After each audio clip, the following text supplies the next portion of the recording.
Welcome to Crying on Cloud, the podcast that will make you laugh, cry, and reconsider all of your cloud security fears. I'm Eden. I'm here with my amazing co-host, Amitai. Hello. And today we have a super special guest. Welcome, Day Johnson. Hey, it's good to be here. Day is a security engineer currently working at Amazon, previously at Datadog, who specializes in cloud security, detection engineering, and incident response. He founded CyberWalks Academy, a 4,000 plus member cybersecurity community. Day regularly speaks at conferences like Ford CloudSec and Texas Cyber Summit, sharing his expertise while mentoring the next generation of cybersecurity professionals. He is also the host and creator of his own podcast, Cyber Stories Podcast. So when we have a guest on, we like to kick it off with something we call Cloud Confessions to get to know our guests. Just as an icebreaker, Yeah. All right. we were wondering, what are some of your favorite sources of news in terms of websites or people or communities? How do you learn what's going on in the world? Yeah, I have various sources. One of the first and main sources I would say is like just a bunch of newsletters.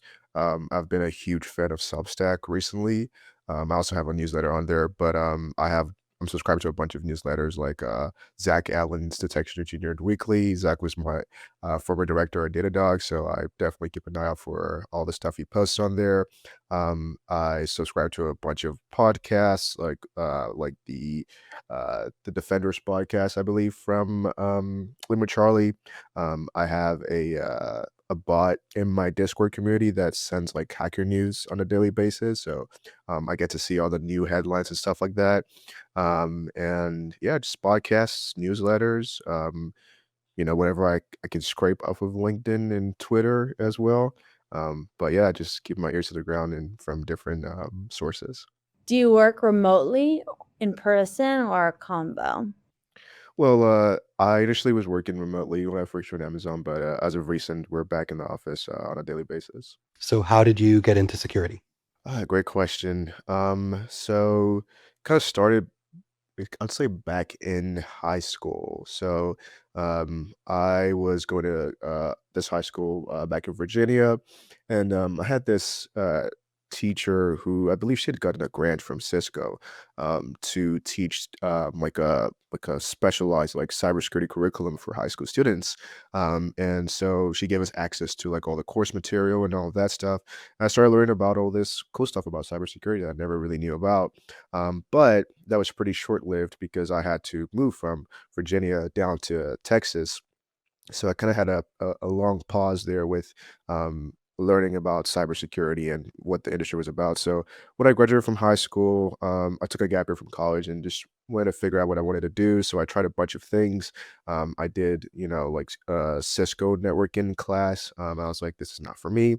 I tried software engineering. I was like, I don't think it's for me either. And I somehow got back into cybersecurity. It's like, oh, like I like all this stuff. I rediscovered content from John Hammond and Network Chalk back in the day, and they were making all these really cool videos, and it was just really interesting getting to see all this cool things. So I just dove in head first. I started my college education, majoring in cybersecurity, and that's kind of how I got my start.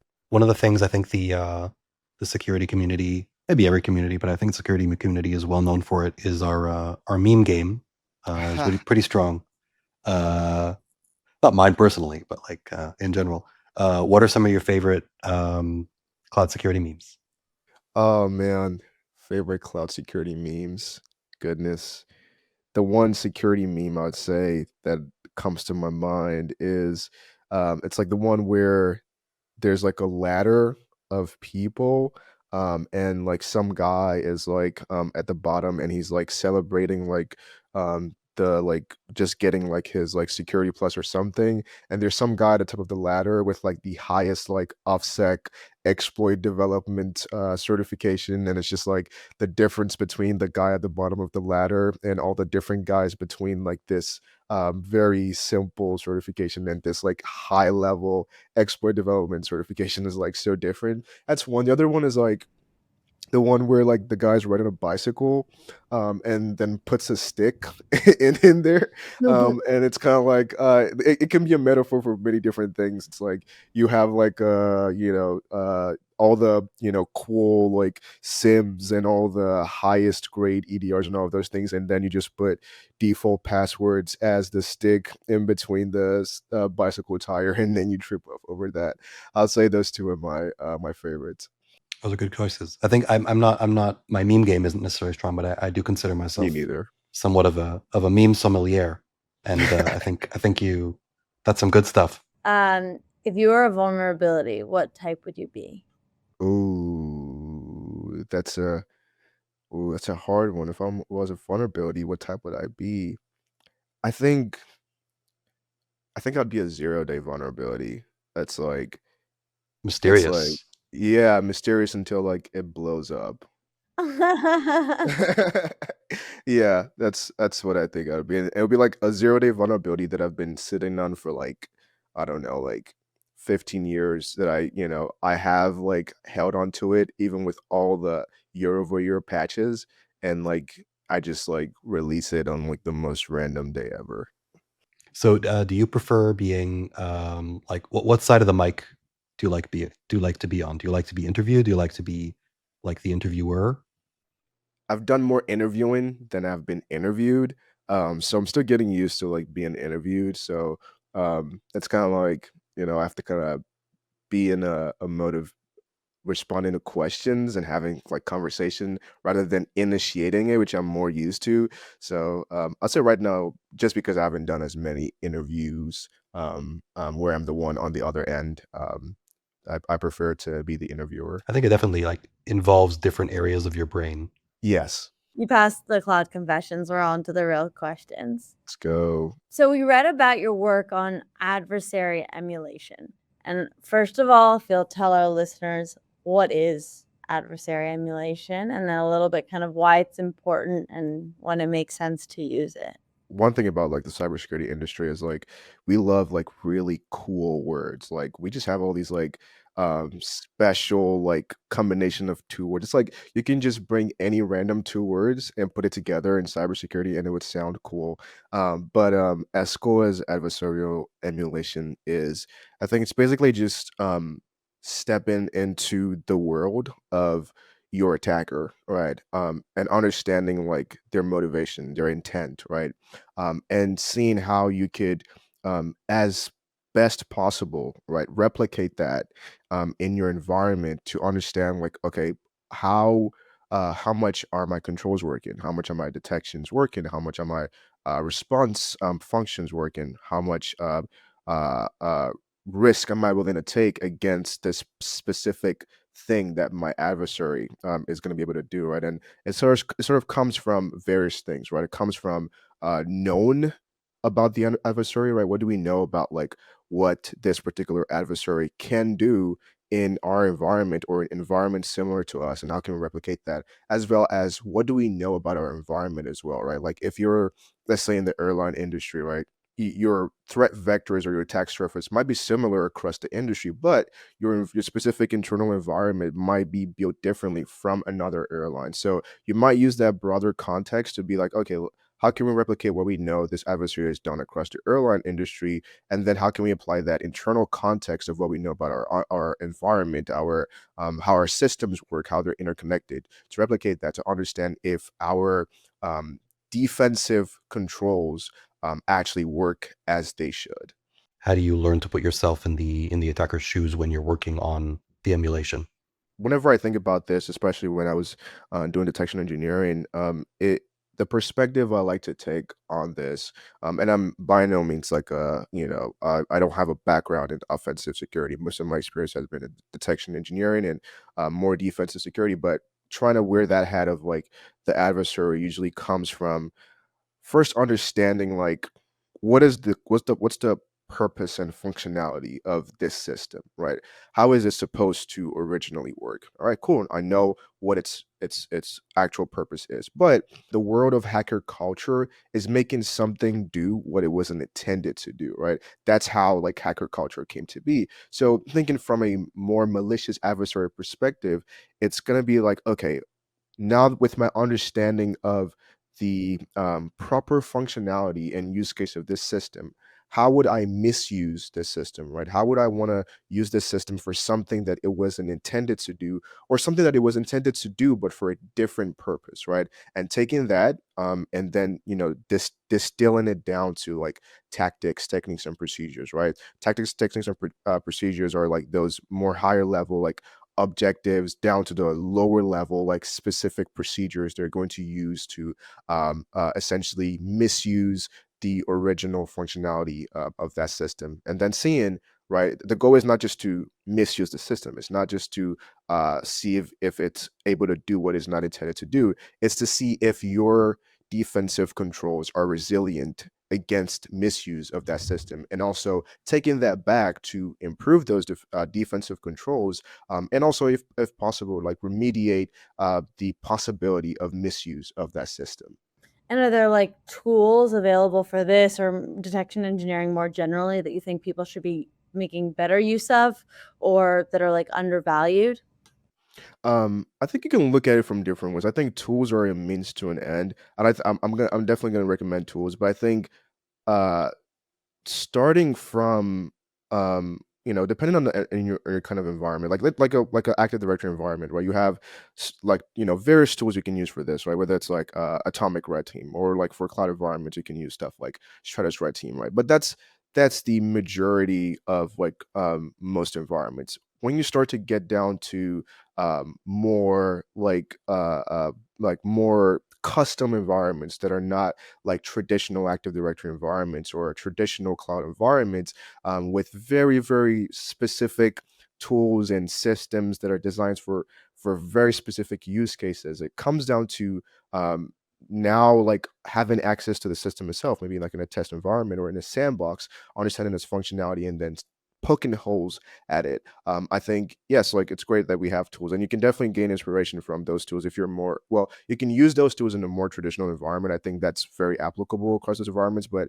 I use like as I've evolved over my career, I've come to find out that there are traditional environments like Active Directory environments or cloud environments, but there are also environments that move beyond the boundaries of just those things to like more custom applications, custom operating systems, and kind of taking a higher layer of abstraction and understanding what are these tools doing at a lower level, and seeing how you can apply that to those environments for testing and all of those things, and if possible building your own tools as needed, is how I usually approach it. But definitely you have stuff like atomic red team, stratus red team, caldera, and all of these tools available for your use. As someone who's worked on different types of environments, what are some of the things that you find? What are some of the most striking differences that you've encountered? Mm, I think it's the application of like core principles, right? Like core system design or building principles, right? So like if we look at a high level, like authentication, right? Like authentication in the cloud is very different from authentication in an Active Directory environment. Even authentication across like various cloud environments is different. Some cloud environments use like maybe some key based authentication, or like token based authentication, or ticket based authentication, right?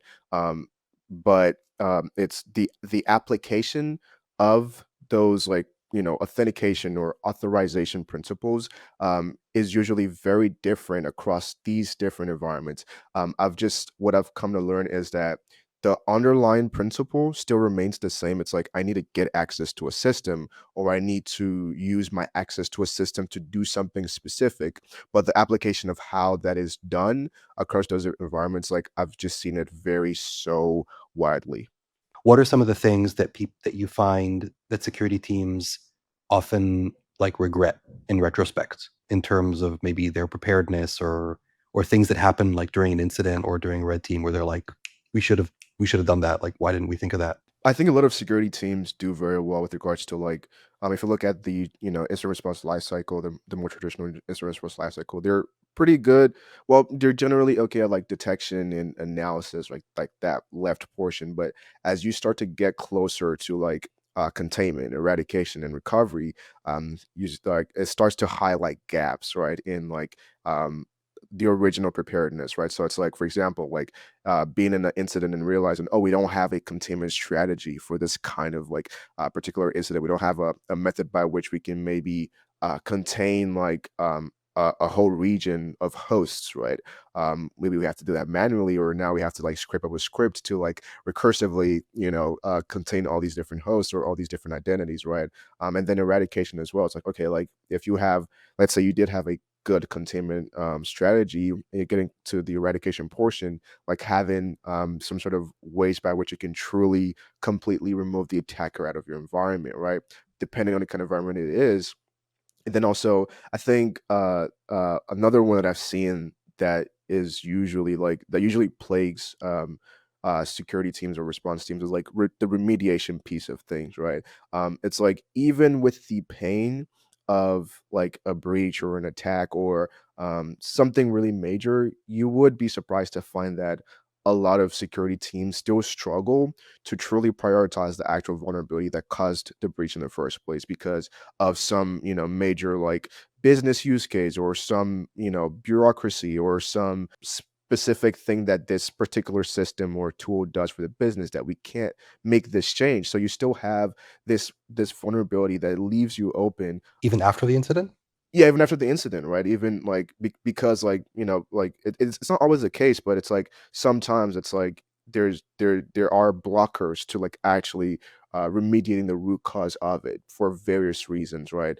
And then you start to then get into conversations around, okay, like are there any like in the meantime like detective controls we can have to like identify if this thing gets exploited again in the meantime before we find like a mitigative control. But you would find that's like it's not as simple as, oh, a breach happened, so we're going to definitely like plug this hole here. It's like, oh, a breach happened, but this system is like a super business critical system or a super like it's important for like very specific use cases. We cannot make a change to it right now because it's going to disrupt operations. So we're still going to be very much open to the vulnerability, and the best we can do is just have a detection to catch it, and then the response team continues to be like filled with a bunch of toil, having to keep responding in this cycle until someone actually is able to like wrangle all the right people together to actually remediate this vulnerability. I think it tends to happen more in like environments that are not like I would say like environments that are more like they have like very specific applications that have very, very specific operational use cases. In the labs you've built, like the DFIR labs, how do you conceptualize what you just said, like the real life kind of obstacles and barriers, or do you go into just like fan fiction scenarios? Like, are they tied to this? I think it's a mix of both. So there are labs that are like directly based off of like real world attacks, right? That are publicly, available, like, whether from like instant reporting or like things that I've personally experienced or responded to. So I kind of like just think about the attack chain. I like to map out like, okay, like how do they get in and how do they do this or that, and then kind of map that out and then simulate it for the labs and then give the defenders the logs to go find the bad in there. I think there's that, but I also think there's room for creativity as well. Because if I can be creative about a lab, an attacker can surely be creative about how they do things in an environment, right? If that attack path is available to me, it certainly is available to a real world attacker. So I try to be creative in those labs and just kind of see various like pivot points that you might not see in traditional like instant reporting, but are definitely very much available to an attacker. So you mentioned a few different newsletters before. We saw that you actually wrote I think a guest blog for Thor Collective, Yeah. which is like a new thing for people working on like threat intel, and threat hunting content. So I think your topic was on out of the box detections.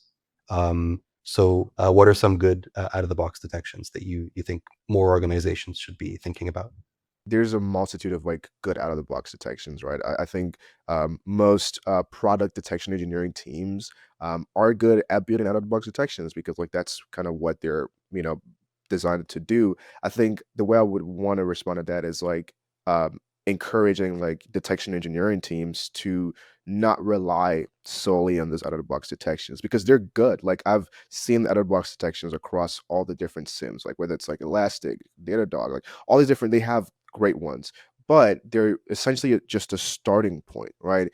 The reason why is because these out of the box detections are essentially designed off of data sets from like thousands or even tens of thousands of customers at a broad scale. It's not by any means like retrofitted to your environment, right? So it's your responsibility to take that starting point and start to then retrofit that into your environment's context and what you know should be good or bad in your environment. So that would be how I would approach out of the box detections. Have you thought about like how you might apply AI tooling to like take like a set of detection rules and then like how like this give as a prompt like everything you know about my company and like what should I be focusing on? Yeah. I think definitely like having like using the AI tool to gather context of your environment and applying that context. So it's like, for example, if you have like a bare bones password brute forcing rules based off of the context of the authentication systems in my environment, based off of the context of authentication activity and login in my environment, based off of context of failed authentications and successful authentications, and anomalies that deviate from that, right? Can you use, all these different things that I've given you and what you know about my environment to then retrofit this detection to better fit my particular use case scenario. Now, I do think there is with artificial intelligence, like my personal take on it is like there should always be a human in the loop. So like I wouldn't just say, okay, take all this information and contextualize it to my environment. I would also take an extra step of like validating that, like seeing if it actually truly fits into the context of your environment. Cause like there's things like hallucination and all these different things that could come into play. So definitely like validating like that the way it applied the context is truly the way it should be applied to your environment. Like you studied cybersecurity both like in formal education and outside Yeah. college. Um, and we saw an interview that you gave where you said that you feel like college is great for theory, but the practical application is really important. And like the college education doesn't necessarily align with what the industry actually needs. What do you think cybersecurity education, like formal cybersecurity education, needs to be these days? Man, I have a lot of opinions and thoughts about this. I think that it should be practical. Um, I think that like cybersecurity is an extremely practical field. It does students a disservice when it's not practical. It's extremely theoretical, but also even when it's practical, it's like outdated, right? Like what I've seen is like, and I've tutored like cybersecurity at community colleges and even privately in the past, and I've seen that even when it is practical, like they're giving them a Wireshark lab from like 2008 or something. Like Or it's like the VM is like so old that it barely even loads. Like it's so bad.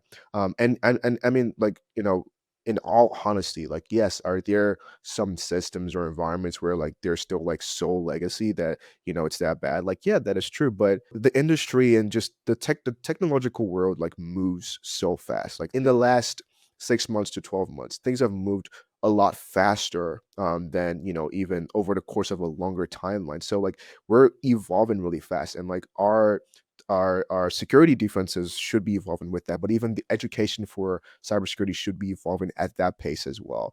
Did you encounter like many challenges at the beginning of your career that you feel could were avoidable? Like if either you or as you mentioned, like if the college you went to might have done things differently.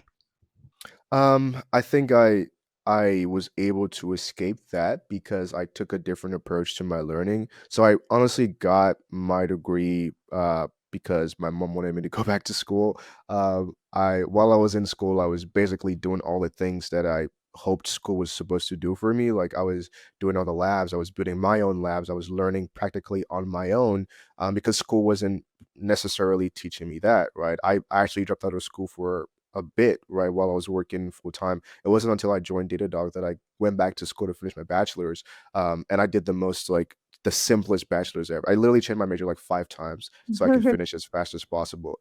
And so I was able to escape that, which is why I usually like tell college students like, hey, like if college is not giving you the practical learning you want and you need, go do it outside of college yourself. But also, which is this is the same reason why I'm constantly advocating for more colleges to implement more practical based learning, because it's kind of like you have two jobs or two educations you're doing. Like you're doing two degrees at the same time because you have to do your college work and then you have to do your outside of college work to make sure that you're not redundant by the time you get out of college.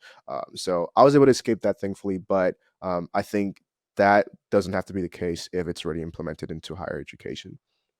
Yeah, I think that also part of it is like community, and like the people around you, and what they're doing. And I know that in Cyberwalks, one of the cool things that you've done is built like a very tight knit community there. Can you tell us how that came about? Everything that I've done, like whether like career wise, well not career wise, but like content or community, it's because like I saw a need that I had, and I was like, well, if no one is meeting that need, I'm gonna go start it, right? Cyberworks was born out of like the fact that there's an abundance of cybersecurity communities out there. Like there's maybe way too many, right? But you would find that if you go, like most cybersecurity communities, there are a few problems with them. I'd say, right? One, there's like 100,000 people in there, right? And like only like 10% of them are active, right? It's just a massive like Yeah. just conglomerate of like community. We actually prune our community like every few months to make sure that we only have active members. We're not just amassing people. But one, it's like it's so hugely like even though only 10% of the people in there are active, it's like it's so massive. Like, why would I even want to like ask questions in here? And if I do ask questions in here, there's some old head guy who's like, that's a dumb question. Like, go Google that. Or like, like just really like putting you down for asking questions because like they're like, oh, you should ask questions a certain kind of way. Now we do encourage people to ask the right questions or to ask educated questions. Like we're not gonna be like, oh, you're dumb for asking that question. We're gonna give you some tough love and be like, hey, that's a important question, but you're not asking it the right way. So this is how to ask the question the right way, but also here's a response to that question, right? So it's either it's too big, when you ask questions, you're immediately shut down, or it's like there's not really that sense of community. It's just like a bunch of like hackers in there. What I wanted to do with Cyberworks Academy is like make people feel like they're welcome there. There's a shared like community with whether like you're just starting out or you're somewhere in the middle of your career or even more advanced, you have more experience, but also like if you also share other other hobbies, right, with other people, you can interact with them, right? So we have like channels for like fitness, right? A lot of us are into fitness, channels for people who run, people who are into cars, people who are into watches, people who are Mhm. into anime, people who are into books. Like it's like we have those channels for that, but we also have the channels for the technical stuff, for college, for all these different things. So it was born out of like necessity for what I wanted and what I needed, and I thought other people needed. And we've just found that over time people truly find value in it. That's the community that I feel like I wanted and what I've been getting to build with Cyborgs Academy. Amazing. Well, we are admirers of your journey. So thank you so much for joining us and sharing with us about really a wide array of topics. So we're really grateful that you came on the pod. Yeah, thanks for having me. It's been a pleasure. So if you enjoyed the show, be sure to subscribe and share a link to the podcast, but not your cloud keys. And as always, if your cloud security strategy is making you cry, don't worry, just cry out cloud.